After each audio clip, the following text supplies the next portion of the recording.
So hello all, I'm Max. So today I'll just be talking about some of my experiences growing up with the conditions I have throughout school and then later on in life. If any of you want to record, that's fine. It's an introduction. So I've got autism, OCD, ADHD and epilepsy. So yeah, the doctor constantly waits for my arrival just to see if he can diagnose me with one more thing. Yeah, and all of them came at later stages of my life. So autism was the first, then ADHD, then OCD, and epilepsy I wasn't diagnosed till I was at college, where I had my first seizure. So yeah, that was quite hard for my mum and dad. Typical teenager playing FIFA, getting a bit,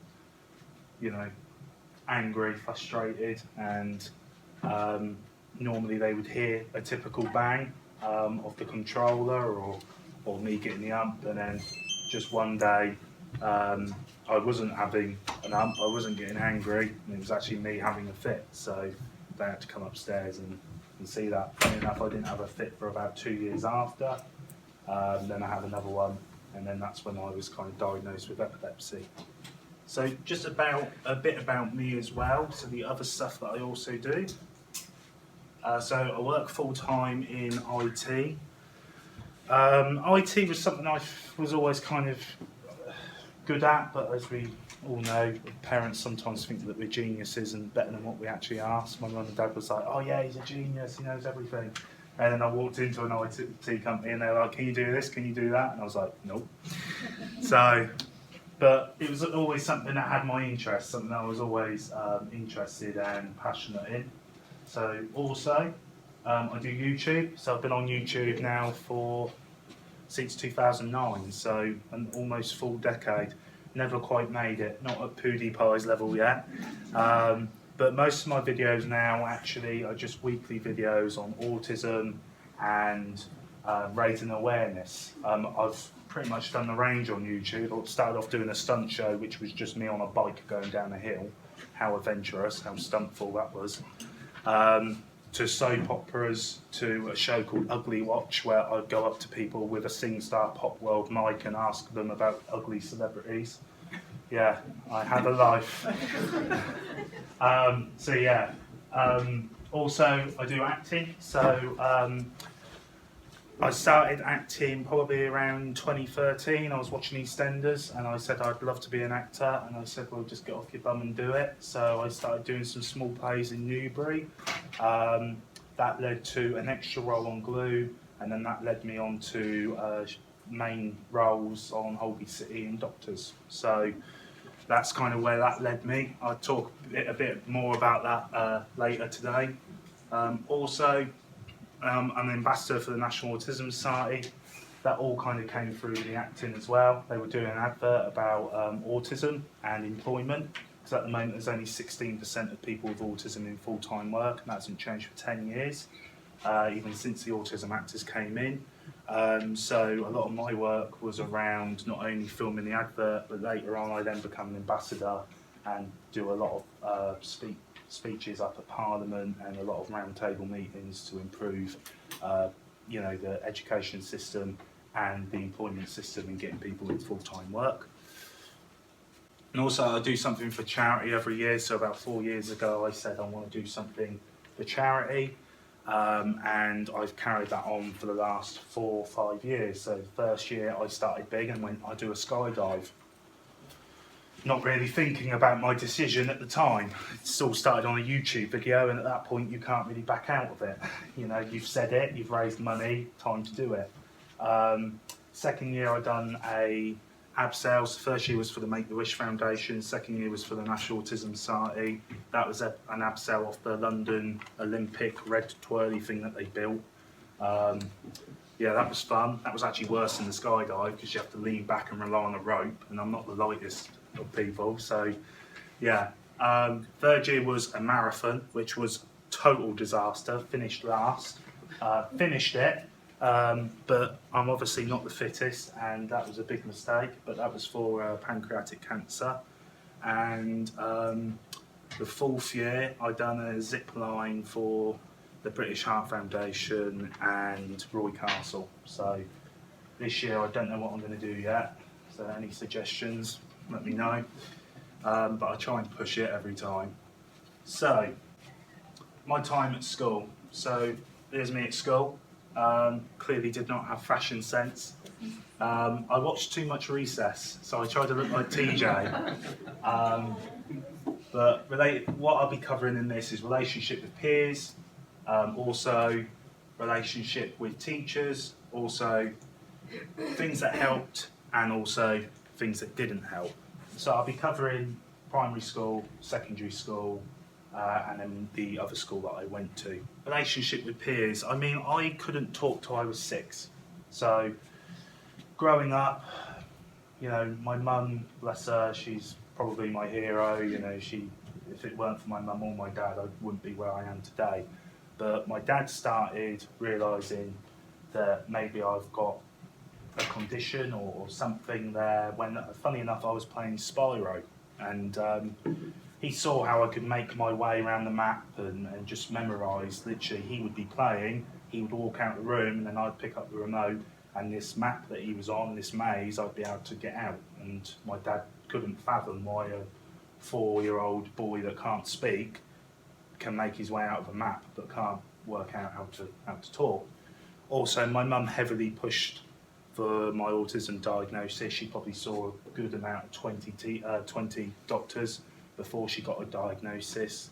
And I remember the first acknowledgement that my mum kind of wanted help from a teacher. She said, I think my son's got autism. The teacher turned around and said, oh, he's not got autism, he's just naughty. And that was kind of her first experience of that.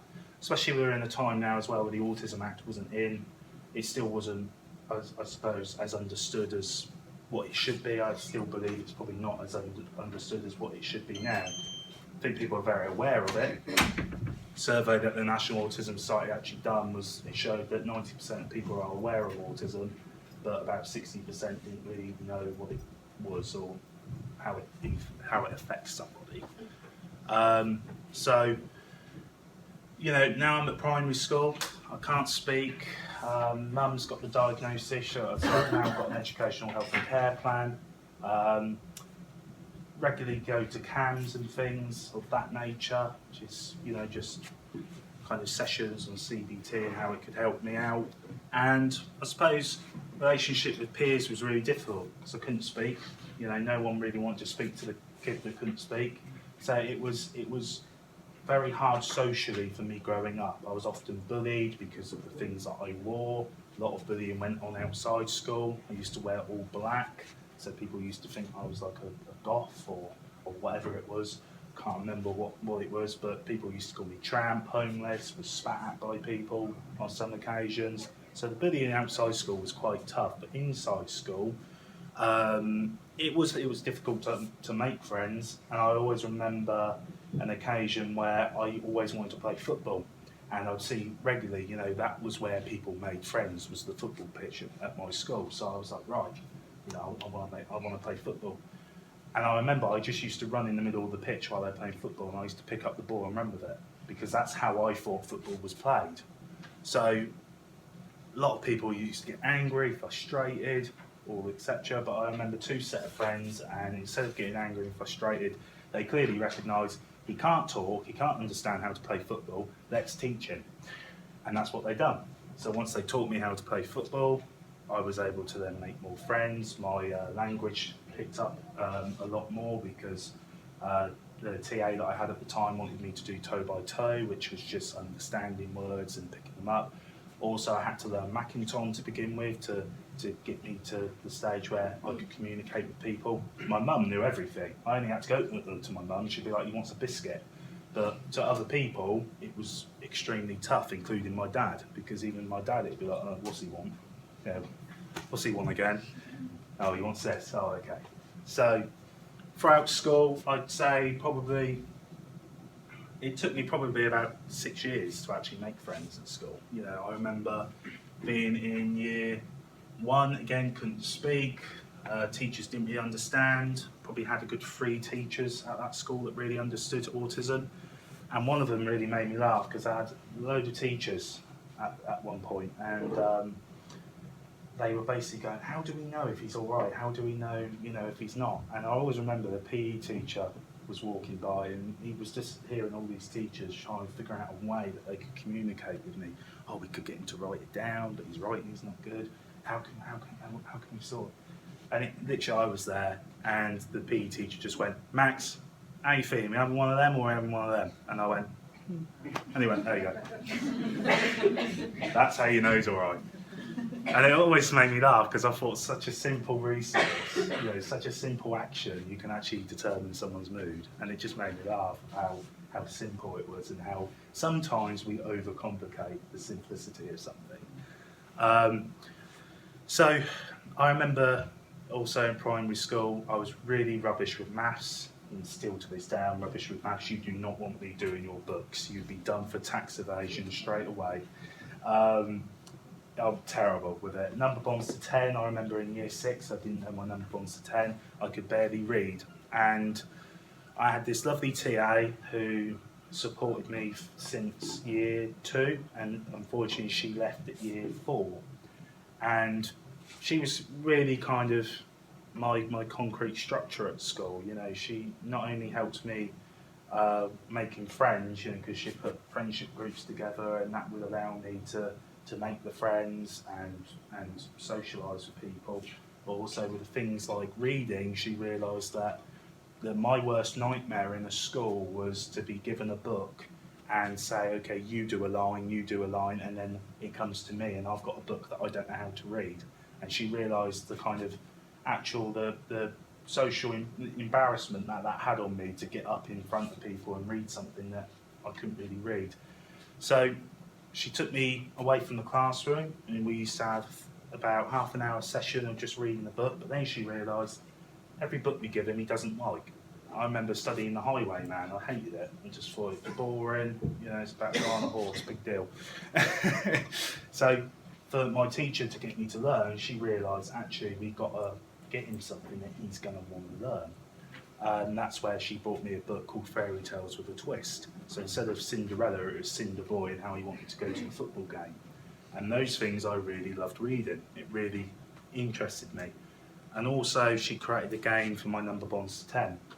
She realised that I suppose I can be competitive, and I liked the idea of playing a game. So she created a number bond to 10 game, but it was almost like Snap. So if there was a 7 with a house on it and a 3 with a car, that was a snap, and they went together.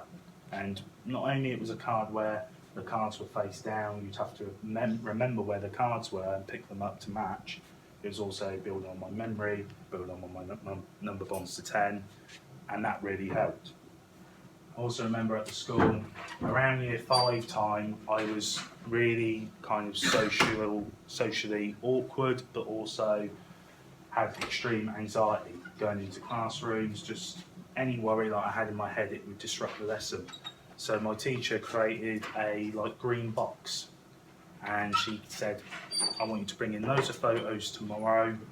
And she gave me my own desk, and she gave me a wall where I could put my photos on, and she gave me this green box. And at first I was like, what's this green box? And she said, if you ever get worried or stressed, or you feel anxious about anything, I want you to write it down and put it in the box. And when you do that, I want you to visualise that you're transferring that thought from your head into the box. And when it's in the box, you can't worry about it.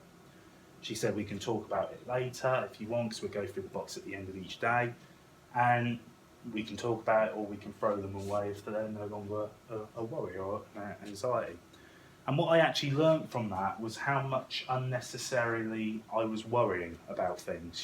By the time I read things at the end of the day, it'd be like I fell out with David, or I fell out with Derek, or, and then, as we know, when we're kids, 5 minutes later, we've made up. But for anxiety purposes, for me, that was quite a big worry, and it wouldn't allow me to concentrate on my learning. I wouldn't want to go into the class if something was disrupting that. And that actually taught me how much worrying I was doing and how much of it I didn't really need to worry about. So those are the things that helped at primary school, but the things that didn't, as I say, there was probably 3 teachers that didn't really understand autism there. I remember as well when I joined year 6, this teacher grabbed my green box and she said, you know, you won't be needing this anymore, will you? And she threw it in the bin without me even answering. And I suppose that's her thinking, he's in year 6 now, he's grown up, he won't need that anymore. But for my point of view and my autism, you know, that was quite handy for me to have. That really helped me develop, you know, and blossom and all of those things and grow in the areas that I needed. And I just think it's the lack of understanding at the school. I mean, I was often sent out for things, I was often excluded from the school, you know, fixed term excluded because I'd done this or I'd done that, or I didn't do this or I didn't do that. And there was just not really a clear-cut understanding of autism or any condition, really. And you know, it was a tough kind of period. I mean, I loved my time at primary school because it's where I met friends, and you know, the things that they did do were really good. You know, they'd done a talent contest that really brought me out my shell. You know, I like to think I was good at singing. I'm not anymore. But you know, I won the talent show, and then that made me more friends, and it gave me more confidence in myself. And the things that they'd done in that area were really good. But the educational side of stuff probably wasn't as good as what it should have been. I then, at this time, because I had an educational health and care plan, I had to go to a secondary school, so this is leaving school now, which is quite a tough time for anybody, let alone someone with autism, with that change, with that sudden change to someone's life. And all my friends went up the school up the road, and I had to go to a school that was completely somewhere different because they had an ASD unit. So they had like an autism spectrum unit within a mainstream school, which you'd think would work. You know, you think that would be a good environment. But when I got there, not only the difficulty of making friends was difficult, because again, I've just lost kind of 6 years of friends. Now I've got to make these friends again. Not only is it different kind of language, different lingo that I'm walking into. For instance, they were saying, oh, that's sick, and I thought that was bad, you know, because I just associated sick with vomit, and I thought, well, that can't be good, can it? So, different language, birthday beats, no word of a lie. I thought people brought in music. Then I got punched in the arm 12 times, and then I realised, that's birthday beats. So, just things like that I never ever heard of. So, and even, you know, even me being me, you know, and being an ASD unit, it kind of puts a massive target on your back already. And because people will now know that you've got autism, and that's something that they can pick on, and that's something that they can bully you for. And what was odd about the school as well is they had an LSU unit and they had an ASD unit. So it was almost like they're kind of segregating the two automatically. So what I always ask now is you're going to have a unit for everything. You know, you're going to have an epilepsy unit, you know, an OCD. I didn't quite understand why they didn't have, you know, the ASD unit within the LSU unit. It just made more sense to me to do it that way. But one of the things that concerned me was when I was going to lessons, I realised that the TAs would always sit next to the people in the class who was in the ASD unit. And I'm not saying that I didn't need the help, because I definitely did, because educationally I wasn't the brightest, but I just didn't want that target to be on my back straight away. You know, people know Max for having autism. And one of the things I asked was, I just didn't want a TA sat right next to me, because it's very, it's known as like the Velcro approach. It's very, you know, you can't kind of get away. And it works for some people, and some people it doesn't. You know, you've got helicopter approach, which is quite a useful method. You just hover around the classroom. You're showing that you're not there for one specific person, but you're there for everybody. And that can really help.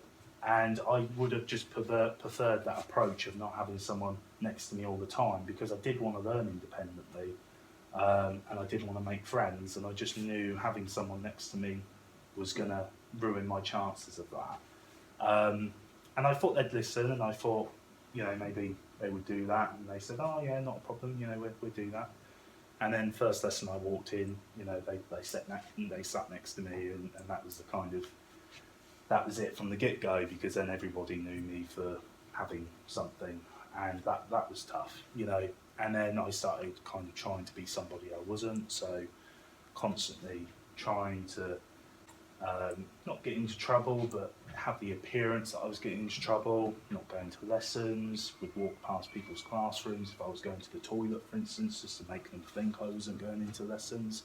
So it was very much, I cared very much about what people perceived of me, and I wanted them to think that I was this kind of bad, you know, rogue that was doing all this stuff. And in reality, I was just someone that wanted to make friends. And before long, you know, I realised not only people weren't liking me, but the person they were liking was just a fake kind of facade of somebody else.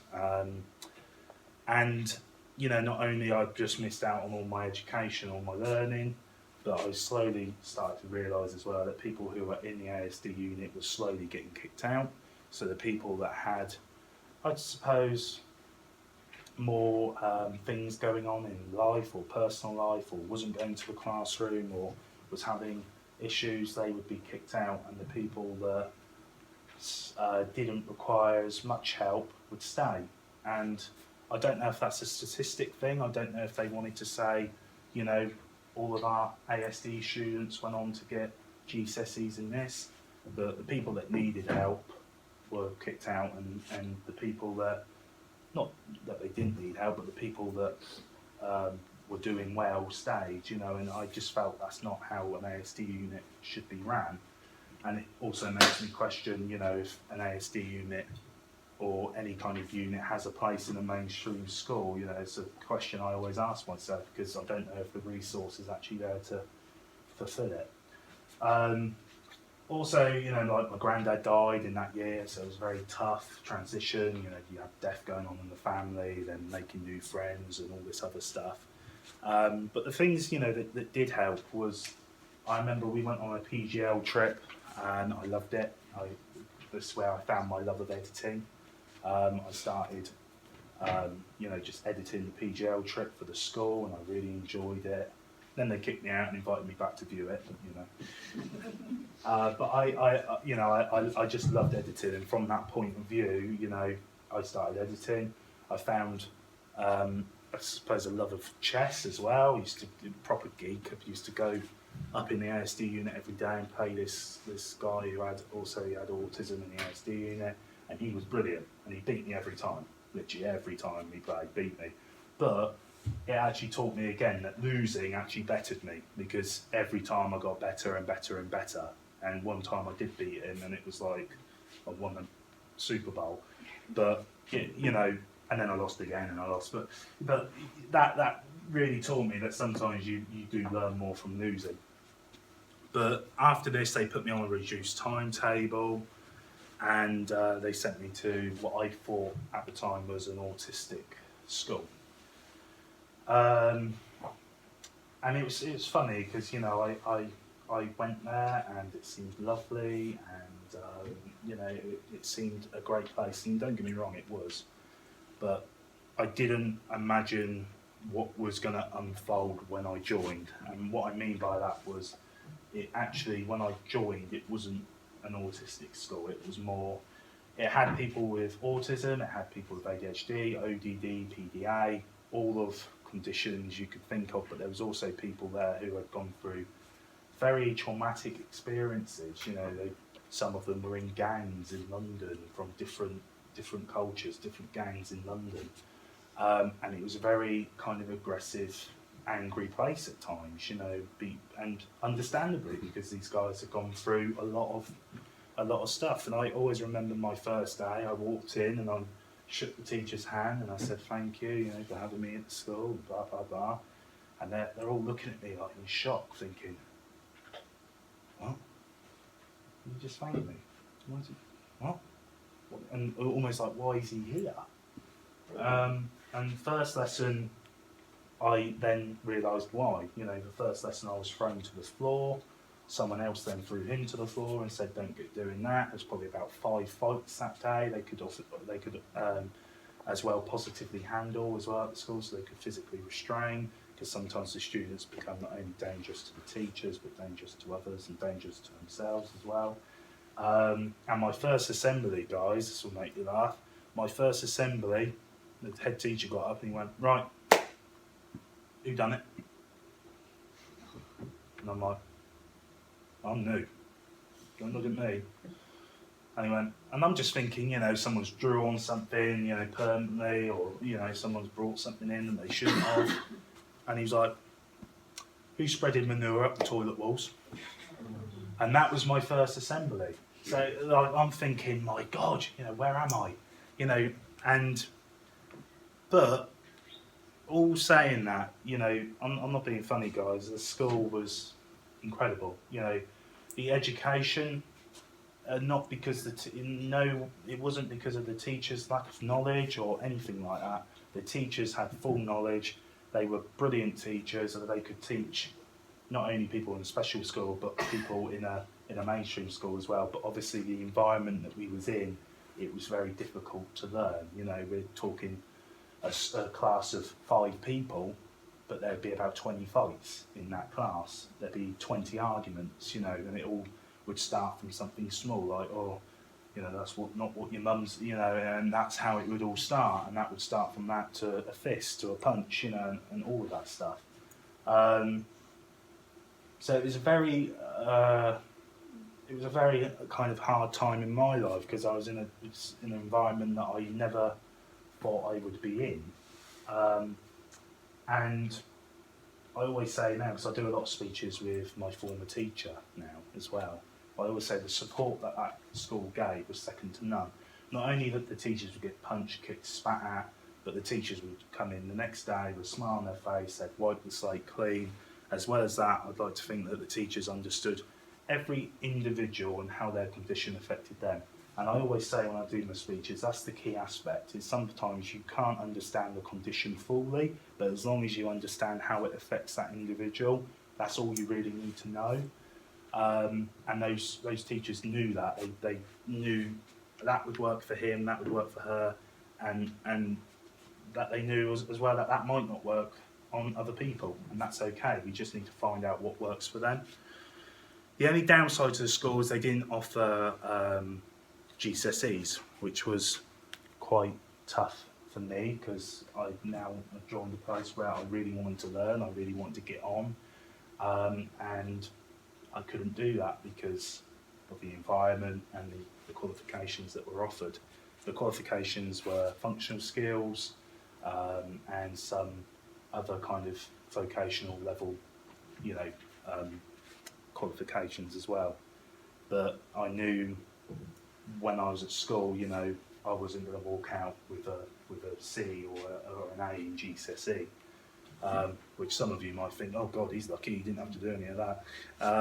But it just didn't help, obviously, when I went out to work, because, you know, it was tough at that point.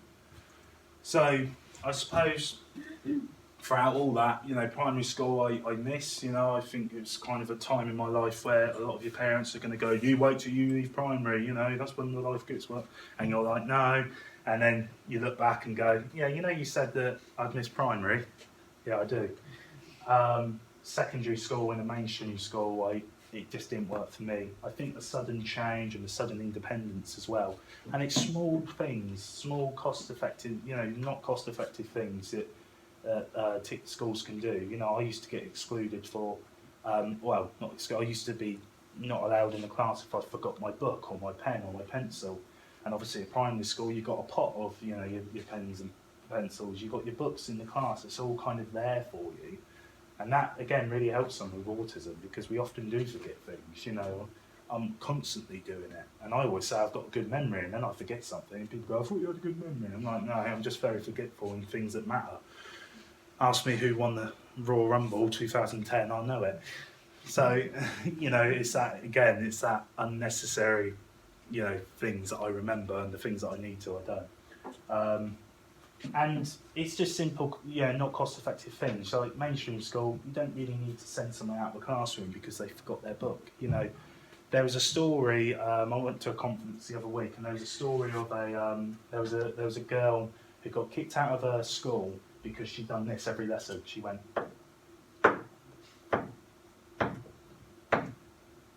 before long it gets annoying. But instead of finding out why she does that, what can we do as an alternative? The school, after school, after school, kicked her out. And I was listening to the head teacher tell this story, and he said to her, yeah, but you haven't done that throughout this whole discussion. And she said, look behind my chair. She was doing that with her foot. So she said, it was only till I joined here that someone actually went, why do you do that? I need to do it to concentrate.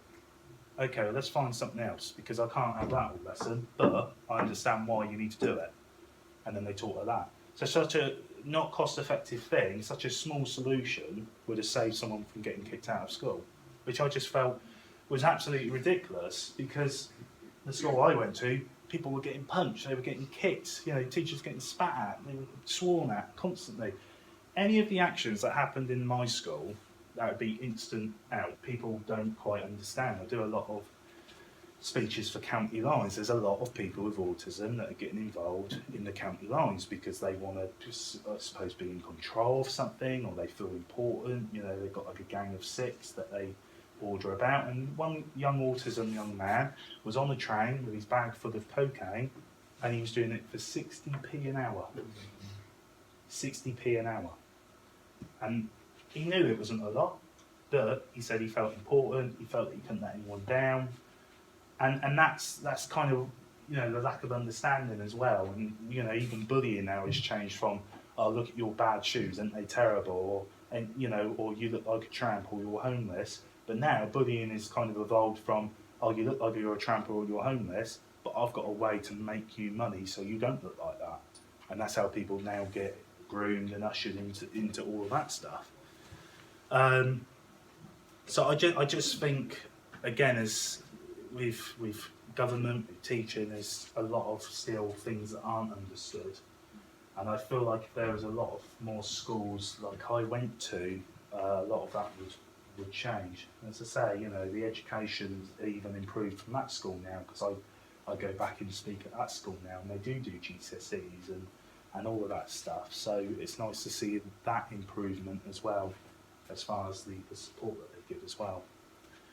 So I suppose the next thing is what happened next. So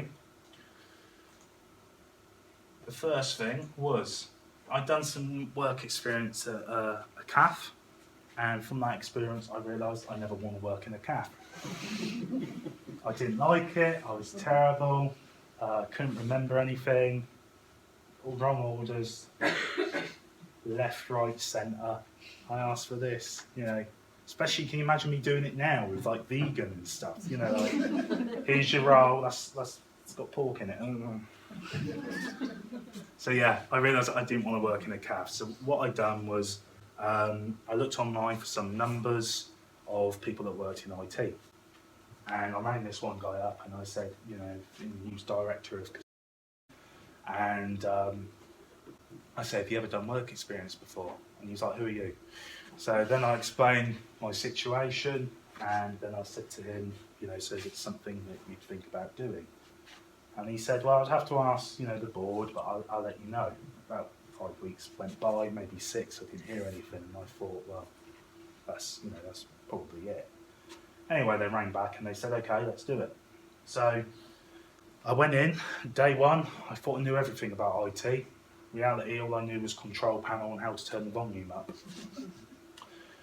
Walked in day one, remember my mum picking me up that day, my mum said, how did it go? I went, I know nothing about IT. But I was there for 6 weeks, I filled up 2 notepads of stuff, and I learned the most I could learn in 6 weeks, and I loved it. And they were going to take me on for an internship, but they moved down to London, so the travel and everything else just wasn't, kind of accessible. It wasn't reality, unfortunately. So then I left school, and I made sure that I got to college. So I had an interview with someone at college, and again, I didn't have the qualifications to really get in to any class. The only class I could get into was a foundation class, which again is like a year to get you the qualifications to get into a class that you really want to do. But he was really impressed with my approach, my determined, I suppose. And he gave me an unconditional offer as long as I got all the qualifications that my school offered, the functional skills, all of that, then he'd let me in the course. And I was really behind science at this time, like really behind, ridiculously behind. I had like 2 weeks off because of the snow. So I came back and everyone was on like silver and gold, and I was on bronze, and I needed to get gold. So I said to the teacher, I was like, what can I do to get the gold? And he said, well, I've got 5 practice tests, take them home, study them, and when you come in Friday, and we used to have a thing called special time on Fridays, you can do it in special time. And I said, okay. Without him knowing, I took 6. I took 1 extra test. I didn't want to, I wanted to be on the safe side. So I took 6, went in the last day, done the test, and I think I was off 5 points of gold, but because I'd done the 6, I got the gold, and I'd done the tests, and then that got me into college. So at college, didn't really like it. Up and down. Again, it's that sudden independence, it's making the friends, and the work, funny enough, I was okay with. I think a lot of the time I'd overwork. I mean, I remember I was like in debt with my printing. I'm not even joking. I was like 60 pages on one essay, and they were like, you don't need to do that much. And they still rated it pass because even though I put loads of stuff in it, I didn't put the things that needed to be in it. So, that was, and even the teacher, I had a bit of a bad teacher at college because I appealed one of the marks because I was putting in a lot of work, and then he swore at me and he said, are you effing disrespecting my marking and all of this. So all of this is going on in a college as well, where again the teacher necessarily doesn't really understand autism, the frame of mind that I'm in. My frame of mind, I'm staying up late, I'm putting in the work. I've then gone around the class and cross-comparison my work to other people, and I can see that I've done things that they haven't done. So why am I, getting the mark? And he felt, that was a bad thing that I was doing this, and I was like, well, I just want to do the best, that I can do. So college again was quite tough, but persevered. And around this time as well, I obviously had the epilepsy and the fits going on as well, and that's when I was diagnosed with my epilepsy. But around this time as well, I was at home, again, watching EastEnders, don't judge, and I said I want to be an actor. So I started off in 3 plays. So the first one was The Passion, and then the next one was The Tragedy on Embourne Road, and we'd done 2 plays of that, and then the next one was my role on Glue, which was just an extra role. But funny story about this, around this time, I was just about leaving college and I wanted to get a job. And my mum said to me a few months back, before this, she said, why don't you come and work, with me for a little while? And I was like, no, Mum, how embarrassing, I don't want to be a cleaner, no. And my mum was like, look, you don't have to do it like fully, it's just earn you a bit of money, get you in. And I'm like, no, Mum. She's like, you're doing it. So I done it. Didn't really, it was a physical job, I tell you.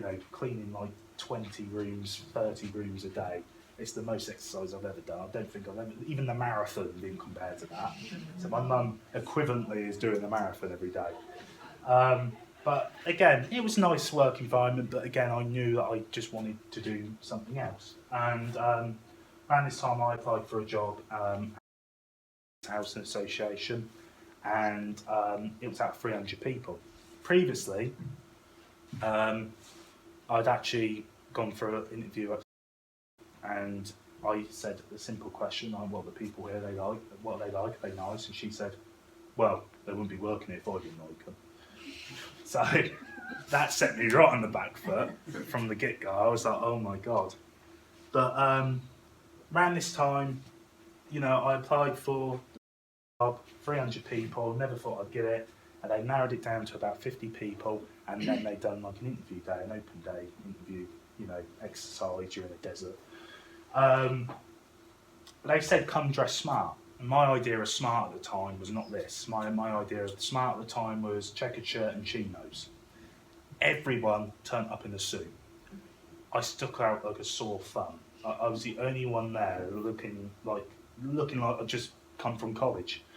And I didn't think I'd get the part. I didn't think I'd get the role. I thought, never. Not only am I not dressed appropriately, then they say, right, let's do a group exercise. I want you to stand up and introduce yourself. And I'm thinking, oh my God. Then they say, let's do an English and maths test. And I'm like, oh, definitely ain't got this. But with all that said and done, I brought the books that I'd done, the 2 notebooks, and I gave it to the IT manager. And he was looking through it, and he was, passed it to this woman, not very technical. She just went. So from that point, I was like, oh, okay, got a chance. Again, I didn't hear for 3 weeks, and I thought, well, probably not got it. But apparently they were that impressed with me that the reason it took so long was because they only had budget for one person, and they had actually met the person that they wanted at a careers day. So they had to get another budget, and they wanted another budget to get me in. So they took 2 apprentices on that year. But just going back quickly, around this time I had the E4 glue, and this is probably the funniest story I'll tell today. At this time, obviously I got the job, and then I said to my mum, well, you're going to have to take me every day. My mum went, what? Well, I'm not getting the bus, I can't get the bus, I can't do that. Anxiety through the roof for me, I'm not getting a bus, don't know what to ask for, what am I doing? I'm not doing that. And she was like, well, it's the only way you're getting to work, I ain't taking it. So at this point we were pretty much stalemate, I'm not getting the bus, well, you won't have a job, can't you? When this came up, it was filmed in Lambourne, and I live in London, so I'd need to get a bus to then get a bus to Lambourne to get to the event, to get to the role. And I said, Mum, can you take me? She went, nope. If you want to do it, you'll get the bus. So day by day it came up. I was like, Mum, no. Mum, no. Different tones now, so desperate we're getting. Mum, no. So the day of this, I was ready to get the bus. I was, ready to do it. And my mum said, I'll take you if you want. And I said, no, Mum. I said, you're right. I've got to get the bus. So I got the bus, and it's probably the worst day of my life, right? Got to the bus station, spilled Coke all down my chinos, looked like I wet myself. Got on the bus, I said, I don't know when I'm in Lambourne, and the woman who was organising the event, she said, oh, it's near like a monument. I passed 3 of them on the way there, right? So I'm like, what monument? Got her past the bus driver, I'm like, when are we in Lambourne? He's like, it's the last stop, it's obvious. He's like, oh, well, I didn't know that, all right. Get off, get to there, the woman who's meant to pick me up from there isn't there, she picks me up, we then get to the location. First thing I'm asked by one of the crew is, excuse me mate, would you want to go topless? It's extra money. I went, no, I'm not doing that. Then I'm in line, and there's a guy in front of me, and I'm very much an emailer, all the time, and they obviously had heard of me because this person in front of me, they were like, what's your name? He's signing it. He was like, Max. He went, oh, are you Max Green? He went, no, what kind of name's that? And I'm like right behind him, and I'm thinking, oh no, right? So he's with a group of mates, I'm on my own, and I've gone up to the top, and they've gone, name, Max? And he's like, Max what? And I'm like, Green. And he's like, oh, you're Max Green. And then I'm like, oh my God. Then, it gets worse. Then, someone took me aside, they said, you're not really dressed for like a rave. Because, I'm checkered shirt chinos again, that suited everything to me. That was the outfit for everything. Funeral, I'm there, So, they said, we got to dress you in something else. So they stuck me in a Hawaiian shirt with sunglasses, shorts, with my socks pulled up. Looked like a right idiot.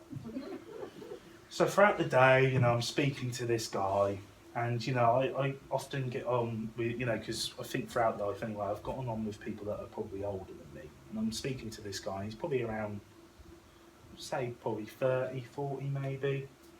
And I'm not even paid attention to like what he's wearing or what he looks like. I'm just having a nice conversation with this guy. And the director comes on and he goes, right, bring on the naked women. So all these women walk on naked and I'm like, oh my God, what am I at? And then they're like, bring on the guy with the bikini. And then the guy with the bikini comes out and I'm like, oh my God.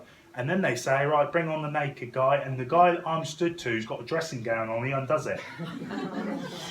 All of it hanging. And I'm like, oh. So anyway, the one good turnout of this event was there was a rope separating the actors and the extras. And me being me, I wanted to know how to get into the industry.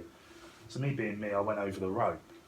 And you're probably thinking, how's he got away with that? Because, you know, you have people like Rizzle Kicks on set as well, and, you know, not, you know, quite more famous than anyone else there. So it's like, well, anyway, people come up to me and they go, who are you? And I go, oh, I'm Bradley, I'm joining the show next week. I'm just learning, you know, how you guys operate and, you know, what the story is and, you know, just getting the gist of things. And without any hesitation, the guys would just be like, oh, all right. So here's an extra acting to be on a show that I'm not even going to be on.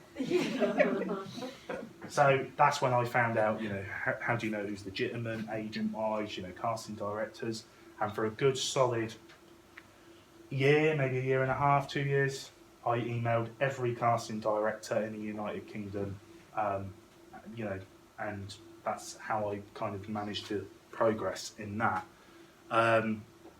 It was a lot of people saying, you go to drama school. No, I just emailed like mad and harassed the right people, basically. I'm probably on a lot of people's block lists. So what happened after? So one of the requirements for me to pass my MVQ was I had to pass the maths level 2. Now, useless with maths, and you'll now know why. It took me 7 times to pass maths, and that was functional skills level 2. I would always miss by 1 or 2 marks, always close but no cigar. And yeah, and in the end I passed on the 7th time, and off the back of that I then won Apprentice of the Year for West Berkshire because of, you know, the hard work and the dedication that went into it. But also you'll see the dedication here that determined this of me, because I went for 2 awards before that. I went for that award before, and I also went for the Apprentice of the Year award, and my mate won it. And I was gutted. I was like, happy for him, but I was gutted. I was like, you know, why can't I win it? You know. So I thought, no, I'm gonna do one better. I'm gonna win West Berkshire Apprentice of the Year, not just that's one company. Let's win everything, right? So again, I went for that like twice and got it on the 2nd. So then after that, I then came home one day and I had an email from Holby City. They said they're coming and they wanted to invite me up for an audition. And that whole week was arguments with mum and dad. You know, if you love me, you'll take me. No, I'm working, I can't do it. I've got epilepsy, I can't drive. Well, you have to sort your own way. It's London, I can't get to London on my own. Can't get the train to blah, blah, blah. All of this. So I've done one thing that no one should ever do, ring Nan. Right? When Nan's involved, that's it. What Nan says goes. Nan had the said to mum and dad, you should take him, what's your problem? Anyway, my auntie then took me to Holby and had my audition, and it was the most nervous I've ever been. I always remember getting the script out and I was shaking, and I said to myself, don't you shake now, shake after. I said, you know, don't ruin it. And it was like a main role, it was 13 scenes, main part of that week, and I thought, you know, God, if I can get this, that would be brilliant.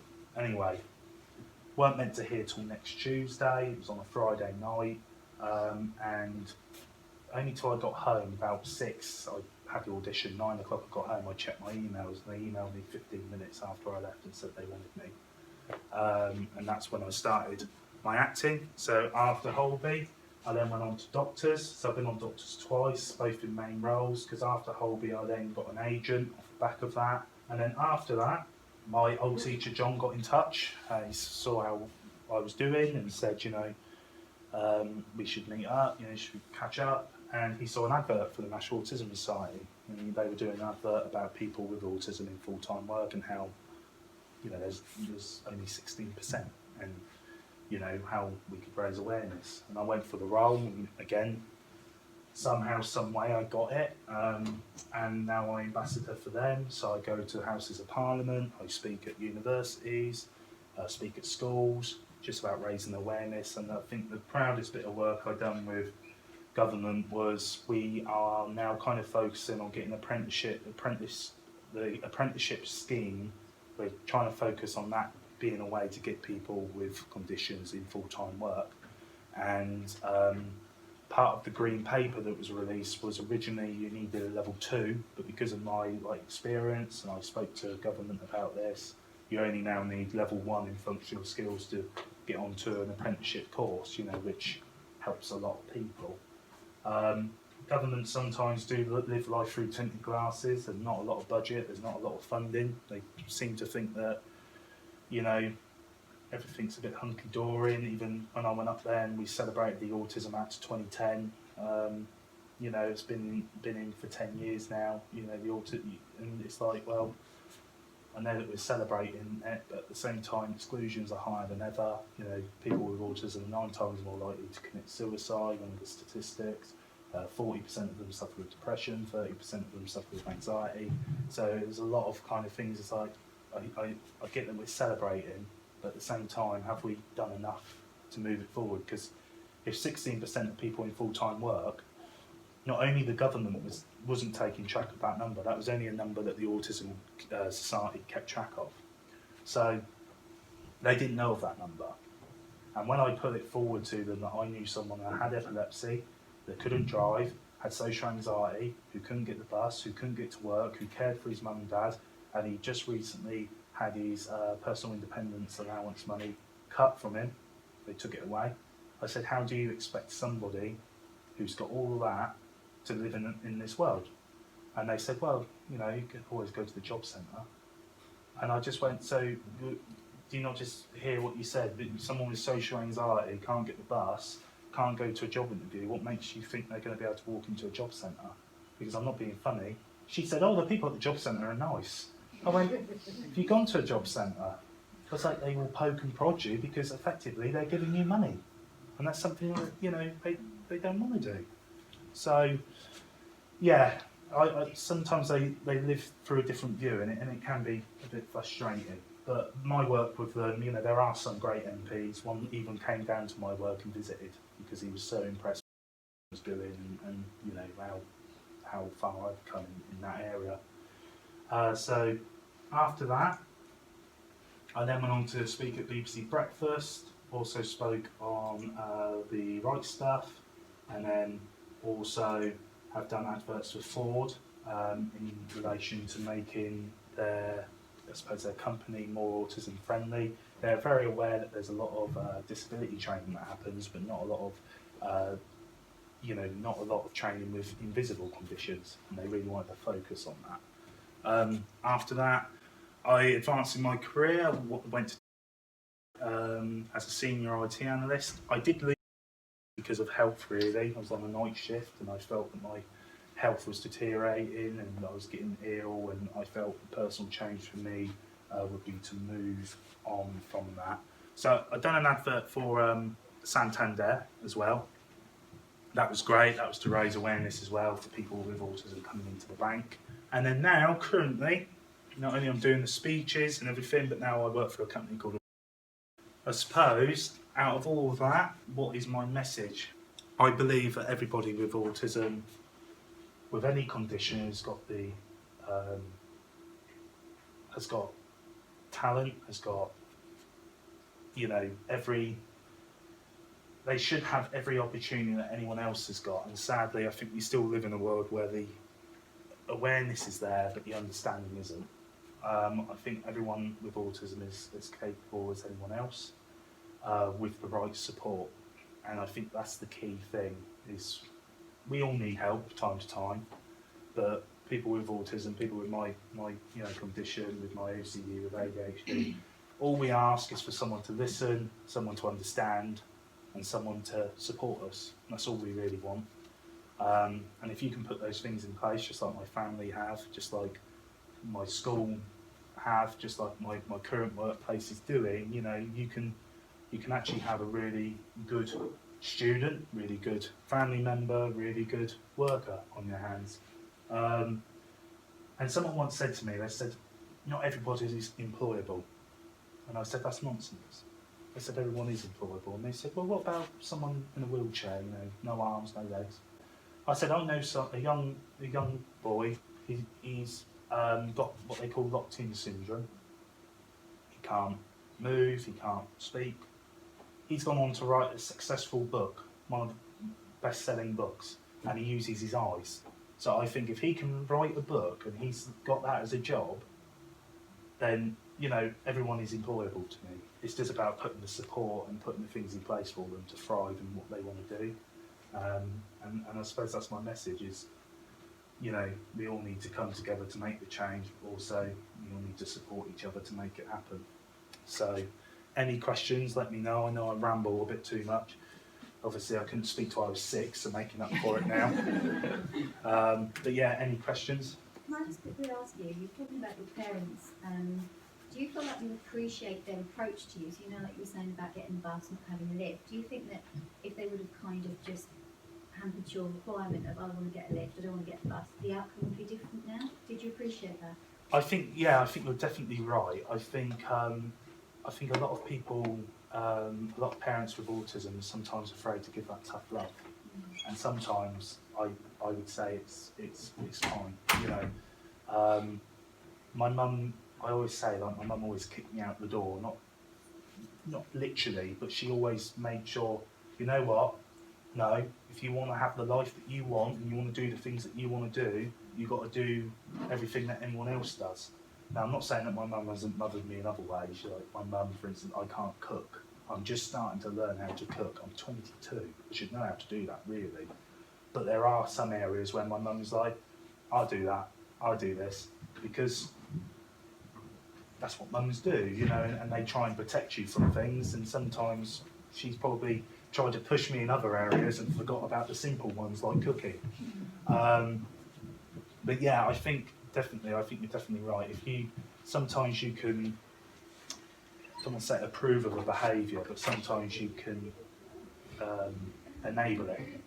And it's okay sometimes to say, no, you know, I want you to do this, or I want you to do that. For instance, just saying, like, some people might not just be ready to get a bus on their own. So it might just be, go with your friend and see how it goes. Just small approaches like that. But I think you're definitely right. I think without that reinforcement, at the time I hated it. I'm not going to sit here and go, oh, thanks, Mum, for that positive reinforcement. You're making me get the bus and I'm going to learn a lot from this. But it was that day that my mum said, I'll take you if you want. And I just realised, actually, no, I know that she's doing it for me more than she is for her.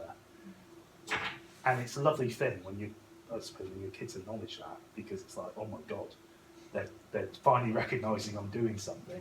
But yeah, you're definitely right. I think if it weren't for those situations, then yeah, maybe I'd be a bit more not able to do things, maybe, yeah. First of all, thank you for coming to share this with us.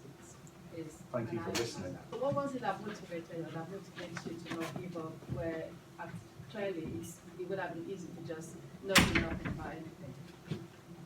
Someone actually asked me this, and I said I think it was more to do with not being another statistic.